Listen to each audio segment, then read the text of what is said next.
Oke, Santi, Santi, oke.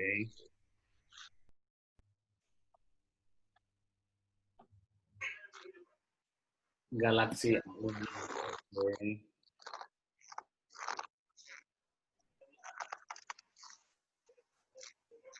Oke, siapa nih yang belum? Ciheri, kemudian Mas Faidir, Mbak Yuni sudah. Ini Galaxy ini boleh nggak ini di klik kanan, kemudian ada rename, itu bisa mengganti nama kita di apa namanya tampilan.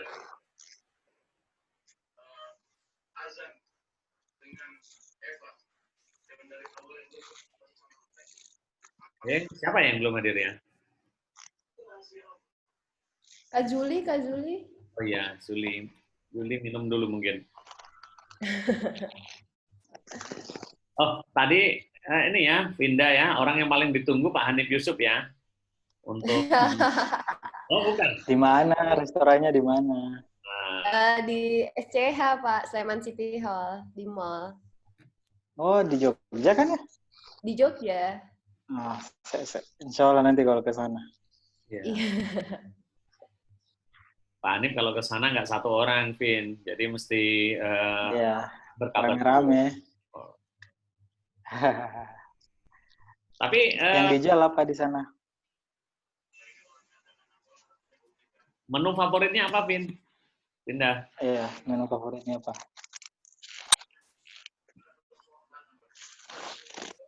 Pindah.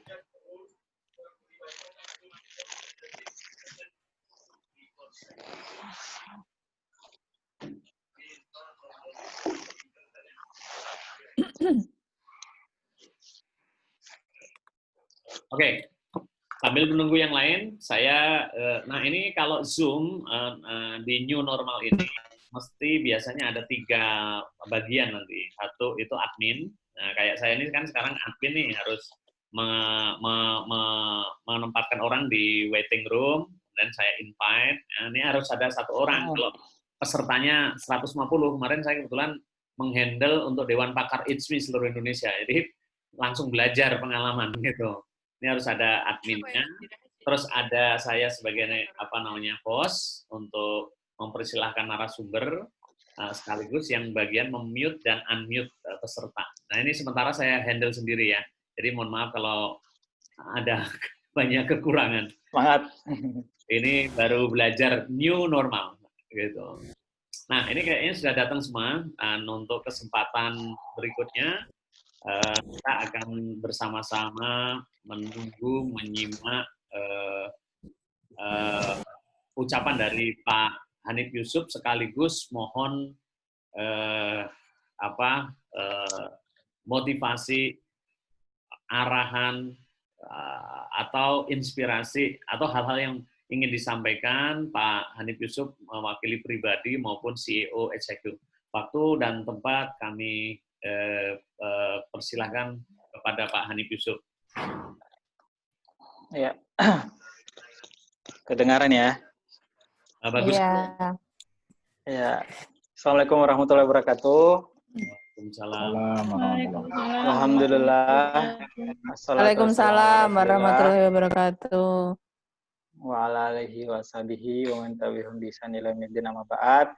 Yang paling pertama saya ucapkan tentu taqabbalallahu minna wa minkum ya. Semoga segala ibadah kita di bulan Ramadan kemarin diterima oleh Allah Subhanahu wa taala dan dibalas dengan pahala yang berlipat ganda sehingga menjadi tiket kita menuju surga insyaallah. Amin. Yang kedua saya mengucapkan permohonan maaf lahir batin kepada semua tim HIQ, Kapten SAR sebagai sesama founder dan direksi, kepada teman-teman di ARO, di manajemen ya, yang sempat hadir dalam halal bihalal kali ini, dan yang terkhusus adalah kepada para coach yang masih tetap kompak, masih tetap menjaga silaturahmi di tengah kondisi yang sulit ya, kondisi pandemik ini. Teman-teman sekalian, saudara-saudari seperjuangan, sebelum kami masuk ke beberapa penyampaian yang bersifat korporat, saya sebagai pribadi ingin memberikan sebuah sharing pengalaman. Karena saya termasuk orang yang terjebak dalam lockdown di Jakarta, jadi tidak sempat selama sebulan lebih Lebaran sampai sekarang tidak sempat mudik, tidak sempat pulang kampung karena keadaan memang menuntut seperti itu, sehingga selama 1 bulan full sampai sekarang itu berada di Jakarta menjalani Ramadan betul-betul bujang ya sendiri. Teman-teman, pandemi COVID ini tentu merupakan sebuah pengalaman yang ada positif dan negatifnya. Dari sudut pandang negatif mungkin kita menjadi sangat berjarak ya antara satu dengan yang lain, sangat sulit bersilaturahmi secara tatap muka langsung. Tapi di sisi lain pada saat Ramadan, entah kenapa Ramadan tahun ini terasa lebih hikmat, terasa lebih mendapatkan feel dari apa Ramadan itu sendiri karena dijalani di rumah, dan dari situ saya mendapatkan sebuah pelajaran dari kondisi COVID ini, bahwa kondisi COVID ini di satu sisi adalah sebuah kondisi yang sangat mengerikan, tapi di sisi lain sebenarnya ini menjadi sebuah momentum untuk menyadarkan kita bahwa yang Maha Kuasa dan yang Maha Esa adalah Allah Subhanahu Wa Taala. Di tengah kondisi pandemi ini, kita lihat manusia yang jumlahnya 7 miliar orang ya di seluruh dunia itu tiba-tiba tunduk gitu, tunduk, patuh, bisa betul-betul yang biasanya ke sana kemari, naik motor, jalan kaki, jalan ke sana kemari, tiba-tiba di rumah saja terus. Jadi kita sejenis kalah di depan sebuah makhluk Tuhan yang sangat kecil. 7 miliar manusia kalah di hadapan makhluk Tuhan yang sangat kecil, yaitu virus COVID ya, virus. Di tengah perbincangan apakah dia man-made atau tidak, by design atau tidak, itu tidak usah jadi acuan karena dia man-made atau bukan, dia terjadi karena izin Allah. Jadi bagaimana makhluk yang kecil seperti itu bisa menundukkan 7 miliar manusia. Kemudian kita harusnya berkontemplasi bahwa makhluk sekecil itu membuat kita tunduk, bagaimana dengan yang menciptakan makhluk itu kan. Nah yang lucu sekarang banyak manusia hanya takut dan hanya tunduk kepada virusnya. Tapi lupa kepada yang menciptakan virus. Jadi saya mengajak teman-teman sekalian di momentum halal bihalal ini dan di masa-masa COVID ini untuk sama-sama mengingat bahwa sesungguhnya COVID hanyalah salah satu bahasa kita itu tentara ya, salah satu tentara, salah satu ciptaan yang dikirim, yang dimiliki oleh Allah Subhanahu Wa Taala. Sebuah satu tentara yang sangat kecil, tapi membuat kita 7 miliar manusia itu tunduk dan tumbang di hadapan dia.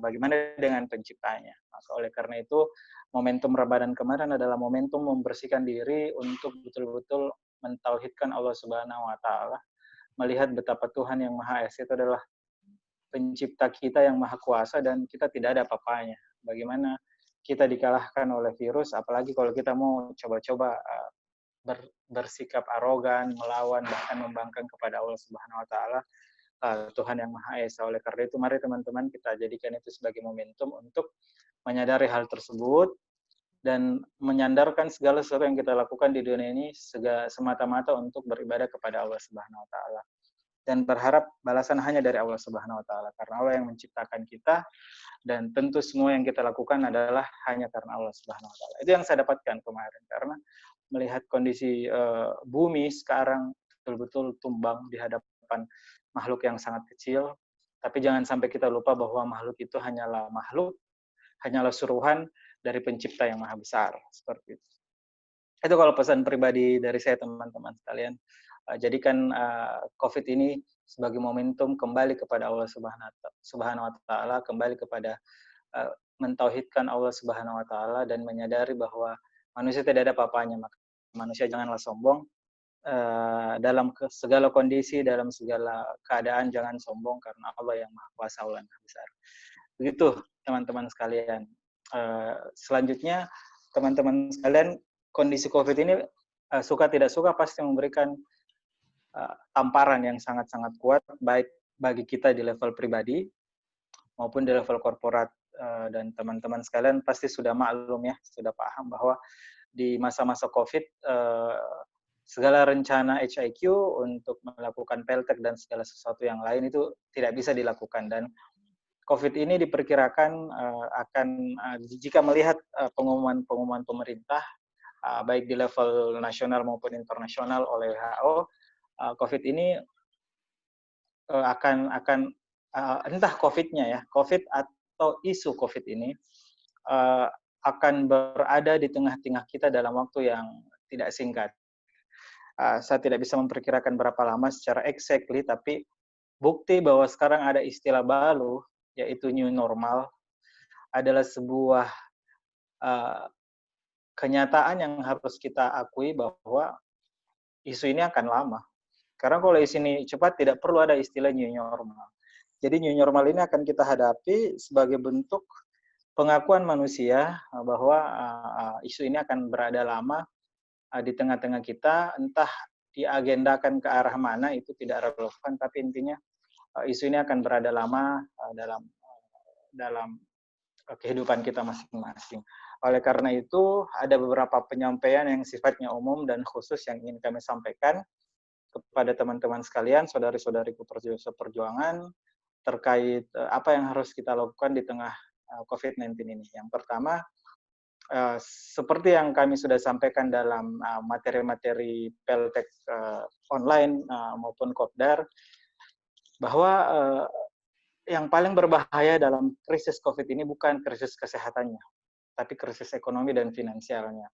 Dan perkiraan kami memang akan terjadi di Juli ke atas ya.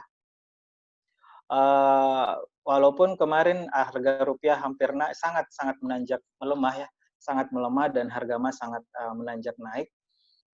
Dan sekarang sudah cenderung kulminasi dan mengarah ke bawah, tapi yang ada yang berstatement bahwa oh ini artinya tidak jadi krisis. Oh jangan berpikir seperti itu karena krisis mungkin tidak terjadi, tapi Indonesia sudah utang ratusan triliun dan negara-negara lain pun telah utang puluhan sampai ratusan triliun sebelum semester 2 tahun 2020. Itu artinya sebenarnya krisis tidak terjadi hanya gara-gara negara-negara yang ada di dunia ini telah melakukan dan memutuskan mengambil utang yang tidak sedikit. Oke lah, Indonesia tidak krisis, tapi Indonesia sudah menambah utang berjumlah puluhan sampai ratusan triliun untuk menghadapi pandemi COVID ini.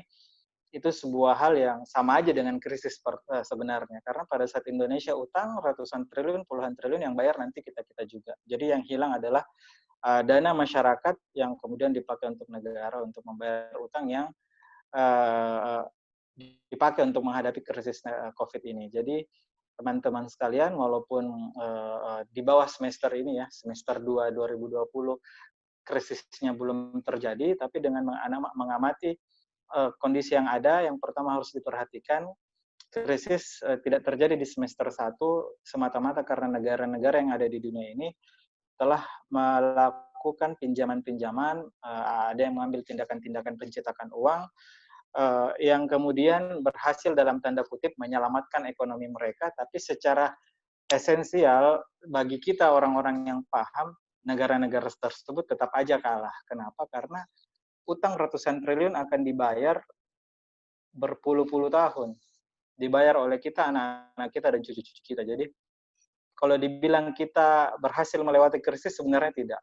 Kita berhasil melewati krisis ekonomi, tapi kita tetap aja meminjam uang yang pada esensinya sama aja dengan krisis. Krisis adalah perpindahan kekayaan dari tangan A ke tangan B, melalui kekacauan pasar modal.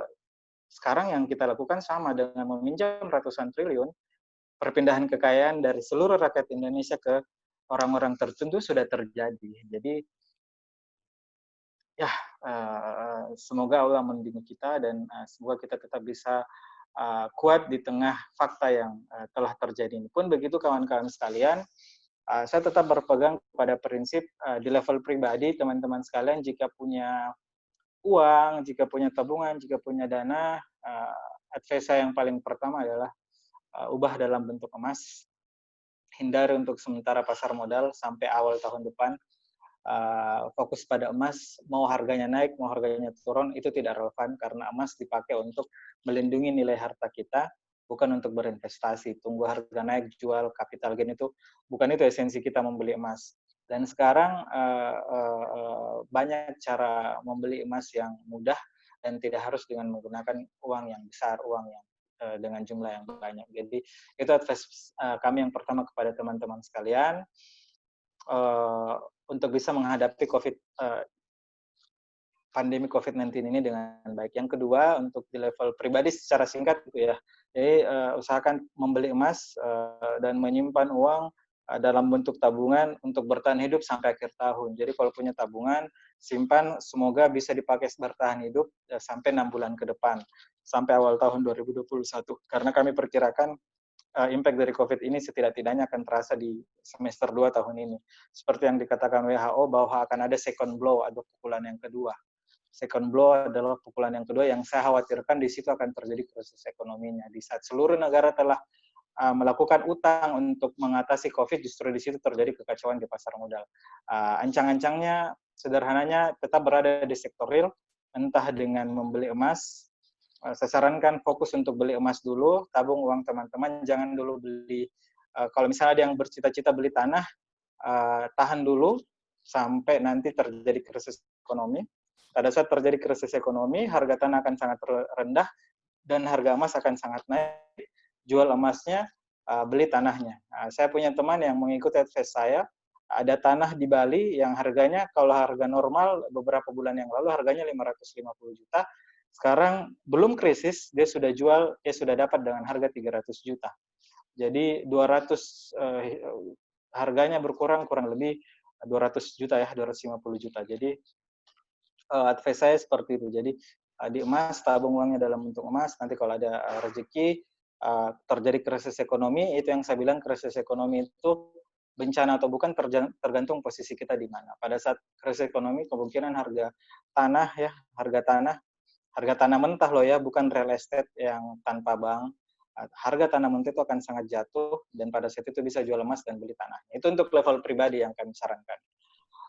Yang kedua, untuk level korporat teman-teman sekalian, HIQ adalah perusahaan yang sangat terimpact dengan adanya COVID-19 ini karena kita jadi tidak bisa melaksanakan PLTEK kita tidak bisa melakukan seminar juga karena kita dilarang untuk mengumpulkan orang. Mungkin nanti sampai suatu saat terjadi aturan new normal. Tapi saya memperkirakan untuk HIQ sendiri bisa kembali melakukan kegiatan fisik sebesar PLTEK kemarin, mungkin awal tahun depan. Mungkin awal tahun depan. Pun ada new normal seperti sekarang, tapi saya melihat trauma dari bangsa Indonesia, trauma dari masyarakat dan pemerintah belum sampai ke titik berani mengumpulkan orang dalam jumlah besar untuk mengikuti PLTEK. Yang mungkin kita bisa lakukan pada saat new normal adalah seminar berbayar dan PLTEK berbayar. Adapun untuk PLTEK yang bekerja sama dengan istana seperti yang kemarin dengan cara yang masif, saya memperkirakan mungkin bisa dilakukan awal tahun depan. Untuk tahun ini agak sulit. Oleh karena itu kita di HIQ Management sekarang merubah strategi di mana kita fokus kepada bagaimana melaksanakan PLTEK dan Kopdar Finansial secara online. Ini untuk memastikan bahwa perusahaan kita terus tumbuh, komunitas kita terus tumbuh, untuk kemudian jika pada saat nanti kita sudah tumbuh dan new normal sudah diperbolehkan, setidaknya kita sudah punya basis peserta yang kemudian kita bisa laksanakan PLTEK dan seminar berbayar di seluruh Indonesia.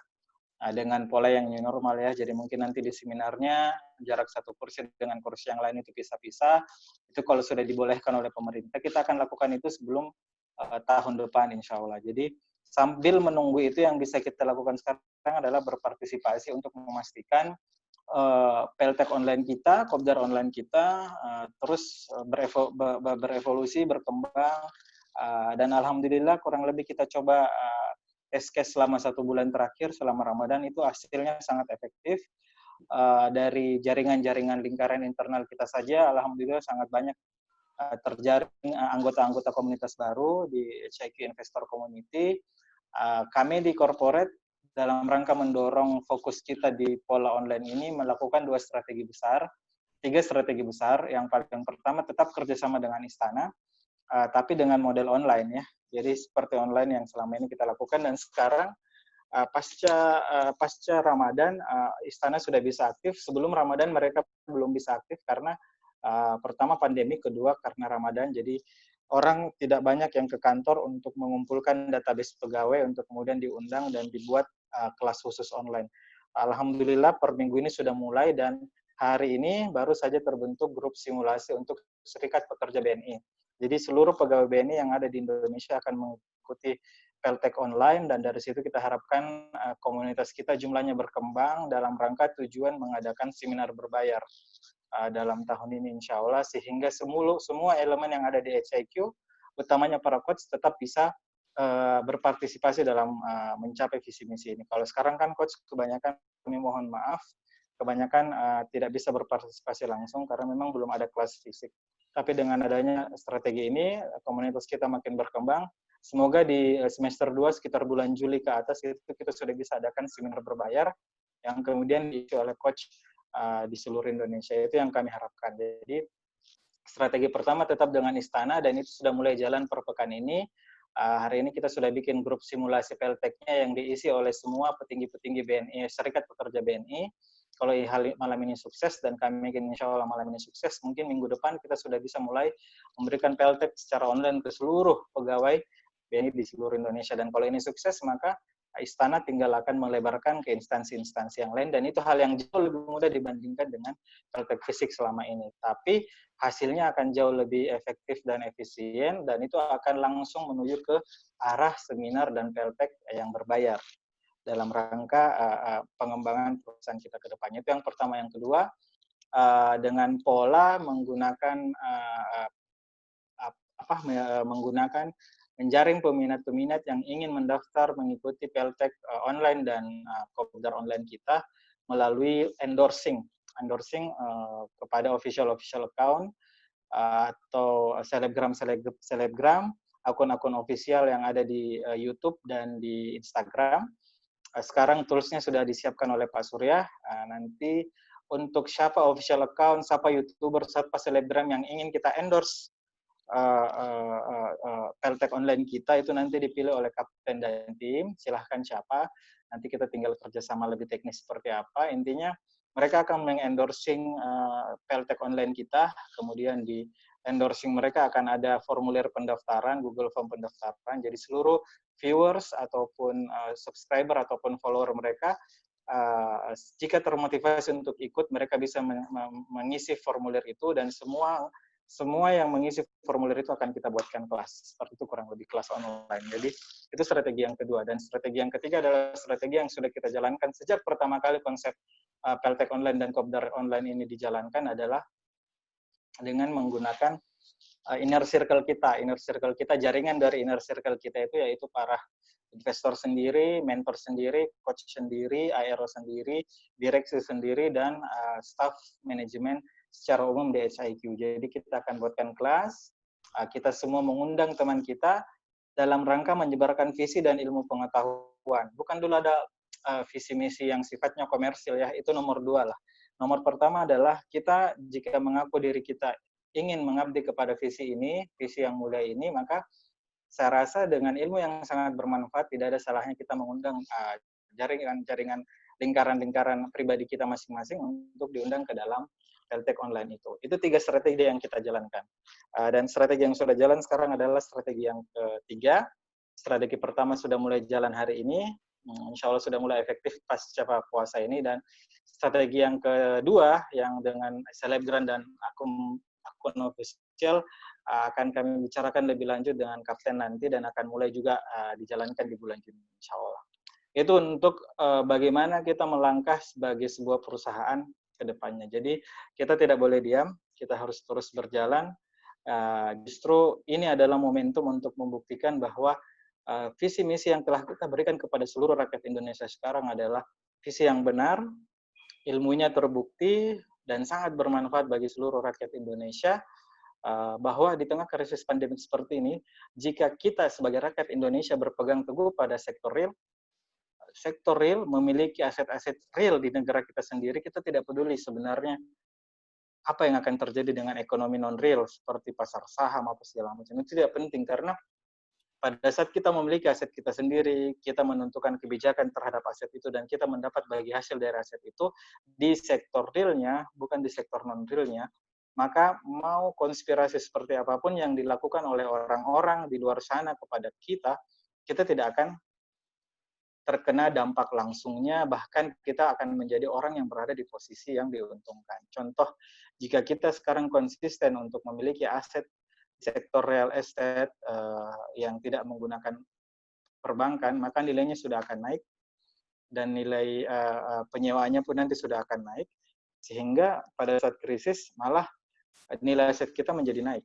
Tidak seperti yang kebanyakan orang yang sangat bergantung pada sektor non-real, maka pada saat krisis mereka akan menjadi posisi orang-orang yang kemudian kehilangan nilai kekayaannya seperti itu. Dan untuk hal itulah sehingga kami sangat mendorong teman-teman sekalian untuk kemudian sama-sama berpartisipasi untuk terus menyebarkan gaya hidup ini, visi misi ini, dan ilmu ini kepada seluruh rakyat Indonesia yang berada di wilayah Negara Kesatuan Republik Indonesia ini. Dan saya rasa apa yang kita sampaikan sudah terkonfirmasi ya oleh Kapten dengan kolega-kolega beliau di ICMI, kolega-kolega beliau di level strategis kebangsaan ini, bahwa memang bangsa yang kuat adalah bangsa yang berfondasi kepada sektor ekonomi real.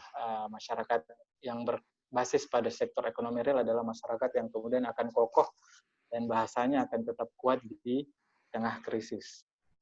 Kurang lebih seperti itu.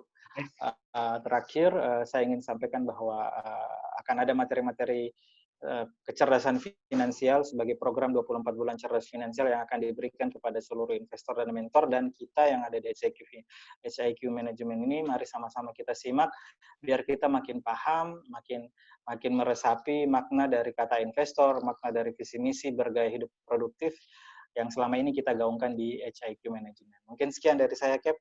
Mohon maaf kalau kepanjangan. Terima kasih. Assalamualaikum warahmatullahi wabarakatuh. Waalaikumsalam warahmatullahi wabarakatuh. Terima kasih Pak Hanif Yusuf. Selamat datang untuk Cik Siska dan Mas Reza Arfan. Mas Reza, Barakallah. Boleh di-unmute? Nah, silakan menyampaikan selamat Idul Fitri ke rekan-rekan. Yang lainnya sudah tadi, silakan. Assalamualaikum warahmatullahi wabarakatuh. Waalaikumsalam warahmatullahi wabarakatuh. Bapak Ibu sekalian, semoga sehat-sehat selalu. Saya secara pribadi mengucapkan selamat Idul Fitri, selamat berlebaran bagi yang merayakan.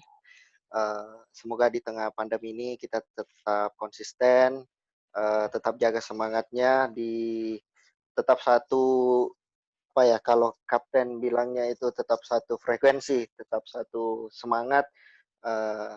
Walaupun di tengah pandemi, insya Allah tetap ada jalan untuk kita semua, dan semoga keluarga-keluarga kita juga tetap sehat. Amin. Okay. Terima kasih, Cap. Ya, Siska?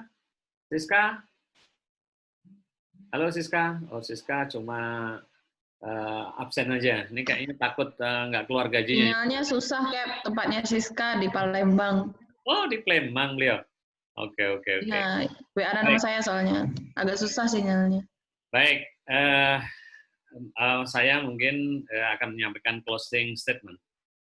Bahwa terima kasih Pak Hanif Yusuf telah menyampaikan banyak hal tentang visi misi maupun secara kelembagaan bagaimana HIQ ke depan.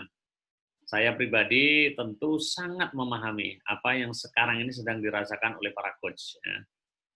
Meski saya tidak ketemu langsung karena kita sudah terikat dalam satu spirit ya, dan itu memang kalau kita ngomong tentang magnet rezeki itu kan satu sama lain terhubung. Jadi saya juga bisa merasakan ini ada peringatan lagi, kita cuma punya waktu 10 menit ya, jadi pas closing statement. Nanti untuk Ramadhan berikutnya kita akan adakan ya dengan coach semua kita di kesempatan lain. Nah, begini, menyambung tadi bahwa kami merasakan apa yang para coach rasakan saat ini ya, apalagi di tengah pandemik ini ya sangat berasa. Saya sendiri di tengah pandemik juga harus bertahan gitu. Bagaimana survival melewati pandemik, kemudian juga winning the crisis gitu kan. Nah, tentu ini tidak gampang ya di tengah-tengah situasi seperti ini. Tapi bahwa Tuhan menitipkan pesan sangat penting di tengah pandemik ini untuk kita semua. Tadi yang disampaikan Pak Hanif Yusuf kan, bahwa disinilah sebenarnya spiritual tertinggi kita diingatkan. Ya, ada virus kecil, tapi Tuhan yang maha besar kita sering lupakan gitu. Nah, saya ingin sharing di kesempatan lain bagaimana di tengah pandemik ini banyak miracle Tuhan hadirkan untuk saya dan keluarga ya. Semata-mata untuk menyemangati, bukan soal materi saja ukurannya, tapi banyak hal gitu. Yang intinya bahwa teman-teman semua tetaplah bertahan dengan positive thinking, ya, kemudian makin membesarkan asma Tuhan yang maha besar, gitu kan. Kemudian kita saling merekatkan barisan karena satu sama lain terhubung, ya. Dan inilah momentumnya. Gitu. Dan saya tentu di akhir dari sesi ini mengucapkan terima kasih. Sini. Nah, sini. Sebentar ya, ada yang pamit. Waalaikumsalam. Mohon maaf, anak wedok lagi pamit. Jadi di akhir ini kita bersama-sama meyakini satu hal, krisis akan berlalu, ya, dan masih ada Tuhan yang maha besar di tengah-tengah kita, gitu kan. Dan jangan lupa sebagai pesan paling penting bahwa HCQ adalah sarana. Percayalah kalau apa yang kita lakukan itu satu bisa dieksekusi sendiri dampaknya, karena Tuhan akan membalasnya langsung. Bisa jadi tempat lain. Nah, misal Pak Triyono udah mendapatkan berkah luar biasa di tempat lain, dan itu nggak gampang seorang Pak Triyono ya yang dapat miracle ujuk-ujuk ya bisa memimpin sebuah departemen BUMN dan nilainya ratusan miliar gitu, ya. Saya pengen juga nanti teman-teman yang lain juga akan mendapatkan impact seperti itu, tapi semangat silaturahim, semangat kekeluargaan is everything ya. Semangat untuk saling memahami, kita bersaudara, yang selalu kita gaungkan di saat seminar, kita bersaudara, itu yang kadang-kadang kita sendiri nangis ya, lihat peserta nangis, kita ikut nangis, itu esensinya. Dan saat ini ternyata kita begitu saling merindukan gitu. Justru saat COVID ini, wajah Mbak Zuli nampak, Coach Evi nampak di panggung, Coach Pinda, ya. Kemudian Coach Munir dengan gayanya, saya masih apal banget tuh bagaimana beliau ini strict kepada materi ya. Tampil pertama langsung lulus gitu. Dan lain-lain. Coach Santi juga demikian ya. Semua ternyata nampak, dan ini akan menjadi momentum paling sejarah untuk kita. Saya rasa dari saya itu sementara sesi pertama ini saya rasa cukup ya, kita sudah saling memaafkan. Mudah-mudahan Tuhan memaafkan kita semua, dan tentu saja Tuhan, kita berdoa mudah-mudahan Tuhan juga memberikan keberkahan, kekuatan kepada kita, dan tentu saja kita diberikan jalan keluar untuk bisa melewati COVID ini dan winning the crisis. Sekian dari saya. Jika ada salah dan hilaf, kalau ada jarum yang patah, jangan simpan dalam peti. Kalau ada kata-kata kapten yang salah, jangan lapor polisi, mohon dimaafi. Terima kasih atas partisipasi dan atensi teman semua. Kita tutup ya dengan alhamdulillahirobbilalamin. Alhamdulillahirobbilalamin. Setelah ini selesai, kita akan menunggu sampai terakhir dan mengucapkan wassalamualaikum warahmatullahi wabarakatuh. Waalaikumsalam warahmatullahi wabarakatuh. Silakan. Ayo, slogan kita HIQ mana? Nginep di rumahku ya nanti kalau ke Jogja. Siap, enak pokoknya kalau ke Jogja ada Vinda, Ke Bekasi ada Kapten, ke Jakarta ada Yuni sama Bu Indah. Ya, Bandung ada Bu Santi. Mana Bu Santi udah Bentar lagi nunggu ke Makassar.